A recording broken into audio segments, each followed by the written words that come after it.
नमस्कार दोस्तों, आज हम जानेंगे आईफोन के सफर के बारे में जो शुरू हुआ एप्पल के को फाउंडर स्टीव जॉब्स और उनकी टीम के एक विजन से। ये कहानी सिर्फ एक फोन की नहीं है, बल्कि एक ऐसे डिवाइस की है जिसने पूरी दुनिया को बदल दिया। हम देखेंगे कि कैसे एक छोटे से आइडिया ने एक रेवोल्यूशन ला दिया और कैसे आईफोन आज भी टेक्नोलॉजी में सबसे आगे है। साल 2004 to 2005 की बात है। यह वह समय था जब तकनीक की दुनिया में एक बड़ा बदलाव आने वाला था। मोबाइल फोन का मार्केट बाएच रहा था और हर कोई अपने हाथ में एक फोन रखना चाहता था। लोग अपने फोन से कॉल करने, मैसेज भेजने और कुछ हद तक इंटरनेट ब्राउजिंग करने में सक्षम थे। लेकिन स्टीव जॉब्स को कुछ अलग दिख रहा था। वह एक ऐसे भविष्य की कल्पना कर रहे थे जहां फोन सिर्फ एक संचार उपकरण नहीं, बल्कि एक स्मार्ट और उपयोगी साथी हो। उन्हें लग रहा था कि फोन ज्यादा स्मार्ट, ज्यादा इजी टू यूज हो सकते हैं। उस समय के फोन में कई कमियां थीं, जैसे कि छोटे स्क्रीन, जटिल मेनू और सीमित फीचर्स। उन्हें उस समय के फोन में फिजिकल कीबोर्ड्स और कम फीचर्स अच्छे नहीं लगते थे। वह मानते थे कि इन कमियों को दूर करके एक बेहतर और अधिक उपयोगी डिवाइस बनाया जा सकता है। जॉब्स का मानना था कि मल्टी टच स्क्रीन और वर्चुअल कीबोर्ड ही फ्यूचर है। वह एक ऐसे फोन की कल्पना कर रहे थे जिसमें कोई फिजिकल कीबोर्ड न हो और जिसे सिर्फ टच से ऑपरेट किया जा सके। उनका मानना था कि टच स्क्रीन से लोग टेक्नोलॉजी के साथ ज्यादा नेचुरली जुड़ पाएंगे। यह एक ऐसा इंटरफेस होगा जो उपयोगकर्ता के लिए सहज और सरल हो। यहीं से आईफोन के सफर की शुरुआत होती है। स्टीव जॉब्स और उनकी टीम ने इस विचार को साकार करने के लिए कड़ी मेहनत की। उन्होंने कई प्रोटोटाइप बनाए, परीक्षण किए और अंततः एक ऐसा डिवाइस तैयार किया जिसने पूरी दुनिया को बदल दिया। एप्पल की टीम ने न केवल हार्डवेयर पर ध्यान दिया, बल्कि सॉफ्टवेयर को भी उतना ही महत्वपूर्ण माना। उन्होंने एक ऐसा ऑपरेटिंग सिस्टम विकसित किया जो उपयोगकर्ता के अनुभव को और भी बेहतर बना सके। स्टीव जॉब्स का यह मानना था कि एक अच्छा उत्पाद तभी बन सकता है जब हार्डवेयर और सॉफ्टवेयर दोनों का तालमेल हो। उन्होंने अपनी टीम को प्रेरित किया और उन्हें एक ऐसा डिवाइस बनाने के लिए प्रोत्साहित किया जो न केवल तकनीकी रूप से उन्नत हो, बल्कि उपयोग में भी आसान हो। और फिर 2007 में दुनिया ने पहली बार आईफोन को देखा।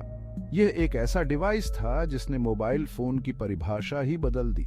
इसके बाद से आईफोन ने न केवल एप्पल को एक नई ऊंचाई पर पहुंचाया, बल्कि पूरी मोबाइल इंडस्ट्री को भी एक नई दिशा दी।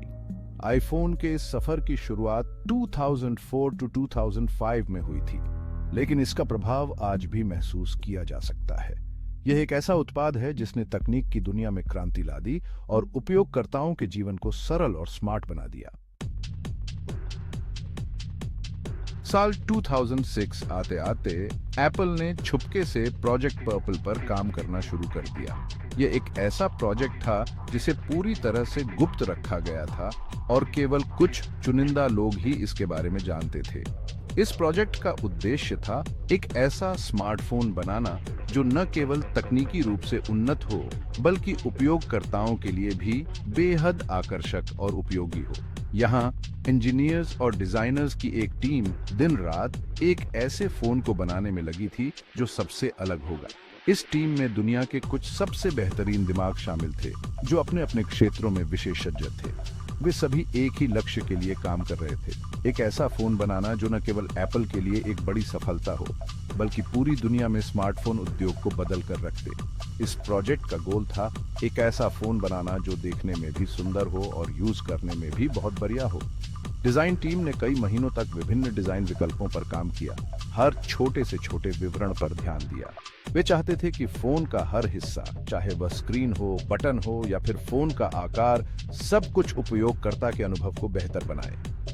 टीम ने कैपेसिटिव टच टेक्नोलॉजी पर काम किया जिससे स्क्रीन पर उंगलियों की हरकत को सही से पहचाना जा सके। यह तकनीक उस समय के लिए बिल्कुल नई थी और इसे विकसित करने में कई चुनौतियों का सामना करना पड़ा, लेकिन टीम ने हार नहीं मानी और लगातार प्रयास करती रही। उन्होंने कई प्रोटोटाइप बनाए और उनका परीक्षण किया ताकि यह सुनिश्चित किया जा सके कि तकनीक पूरी तरह से सही काम कर रही है। साथ ही iOS का डेवलपमेंट भी शुरू हुआ जो आईफोन का ऑपरेटिंग सिस्टम बनने वाला था। सॉफ्टवेयर इंजीनियरों की एक टीम ने इस ऑपरेटिंग सिस्टम को विकसित करने के लिए दिन रात काम किया। उन्होंने एक ऐसा सिस्टम बनाने की कोशिश की जो न केवल तेज और विश्वसनीय हो, बल्कि उपयोग में भी आसान हो। iOS को डिजाइन करते समय उन्होंने उपयोगकर्ता के अनुभव को प्राथमिकता दी। ताकि हर कोई इसे आसानी से इस्तेमाल कर सके। इस तरह एप्पल ने एक ऐसा फोन बनाने की दिशा में कदम बढ़ाया जो तकनीकी रूप से उन्नत हो और उपयोगकर्ताओं के लिए एक नया अनुभव प्रदान करे। 9 जनवरी 2007 एक यादगार दिन। मैकवर्ल्ड कॉन्फ्रेंस में स्टीव जॉब्स ने दुनिया को पहला आईफोन दिखाया। यह एक ऐसा मोमेंट था जिसने मोबाइल फोन के इतिहास को हमेशा के लिए बदल दिया। जॉब्स ने आईफोन को एक रेवोल्यूशनरी मोबाइल फोन बताया जो एक आईपॉड, एक फोन और एक इंटरनेट कम्युनिकेटर तीनों एक साथ था। इस फोन में on screen virtual keyboard, multi touch gestures और एक नया यूजर इंटरफेस था। दुनिया ने पहली बार ऐसा कुछ देखा था और आईफोन सबको बहुत पसंद आया। पहले आईफोन की सफलता के बाद, जिसने मोबाइल इंडस्ट्री में एक क्रांति ला दी थी, एप्पल ने पीछे मुड़कर नहीं देखा। स्टीव जॉब्स और उनकी टीम ने लगातार इनोवेशन पर ध्यान दिया। हर नए मॉडल के साथ आईफोन और भी बेहतर और भी पावरफुल होता गया। हर साल एप्पल ने नए फीचर्स और इंप्रूवमेंट्स के साथ आईफोन को पेश किया। 2008 में आईफोन 3G आया, जिसने मोबाइल इंटरनेट ब्राउजिंग को एक नया आयाम दिया। इसमें 3G नेटवर्क सपोर्ट और ऐप स्टोर जैसी नई चीजें थीं, जिसने डेवलपर्स को अपने एप्लीकेशंस बनाने और यूजर्स को उन्हें डाउनलोड करने का मौका दिया।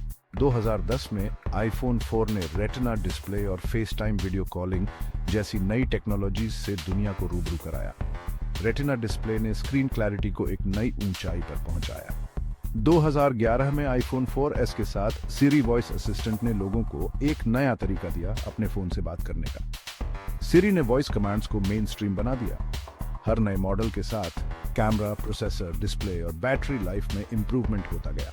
आईफोन 5 ने लार्जर स्क्रीन और LTE सपोर्ट के साथ यूजर्स को फास्टर इंटरनेट ब्राउजिंग का अनुभव दिया। आईफोन 5S ने touch ID fingerprint sensor introduce किया, जिससे फोन अनलॉकिंग और सिक्योर ट्रांजैक्शंस और भी आसान हो गए। आईफोन 6 और 6 प्लस ने लार्जर स्क्रीन्स और इंप्रूव्ड बैटरी लाइफ के साथ यूजर्स को एक नया एक्सपीरियंस दिया। इन मॉडल्स ने एप्पल पे को भी इंट्रोड्यूस किया, जिससे मोबाइल पेमेंट्स और भी सिक्योर और कन्वीनियंट हो गए। आईफोन 7 ने वाटर रेजिस्टेंस और इंप्रूव्ड कैमरा कैपेबिलिटीज के साथ मार्केट में धूम मचाई। इसमें ड्यूअल कैमरा सिस्टम ने फोटोग्राफी को एक नया आयाम दिया।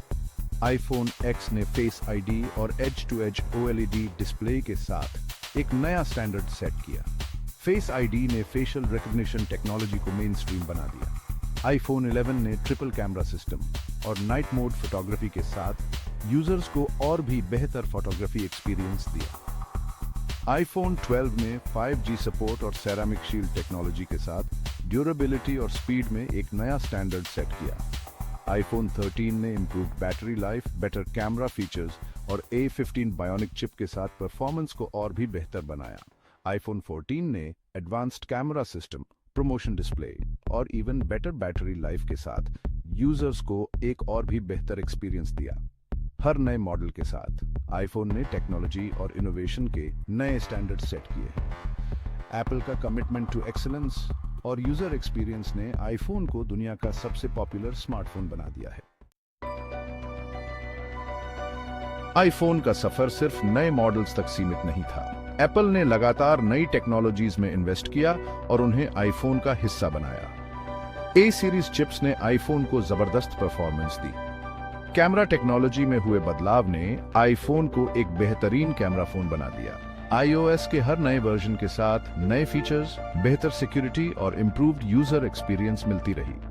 एप्पल ने दिखाया कि वह नई चीजें लाने में सबसे आगे रहना चाहता है। आईफोन ने सिर्फ एक फोन के रूप में ही नहीं बल्कि एक कल्चर सिंबल के रूप में भी अपनी पहचान बनाई। इसने स्मार्टफोन रेवोल्यूशन की शुरुआत की और पूरी दुनिया में लोगों को एक दूसरे से जोड़ने में बहुत बड़ा रोल निभाया। ऐप स्टोर ने डेवलपर्स को एक ऐसा प्लेटफॉर्म दिया जहां वे अपनी क्रिएटिविटी को दुनिया को दिखा सके। आईफोन ने ब्रांड लॉयल्टी की एक मिसाल कायम की और आज भी लाखों लोग एप्पल के प्रोडक्ट्स के दीवाने हैं। तो दोस्तों, यह थी आईफोन के सफर की कहानी। एक छोटे से आइडिया से शुरू हुआ यह सफर आज भी जारी है। आईफोन ने न सिर्फ टेक्नोलॉजी को आगे बढ़ाया बल्कि हमारे जीने के तरीके को भी बदल दिया। यह कहानी नई चीजें करने की, क्रिएटिविटी और कभी न हार मानने की एक बहुत बढ़िया एग्जाम्पल है। अगर आपको यह वीडियो पसंद आया हो तो लाइक और सब्सक्राइब करना न भूलें। धन्यवाद।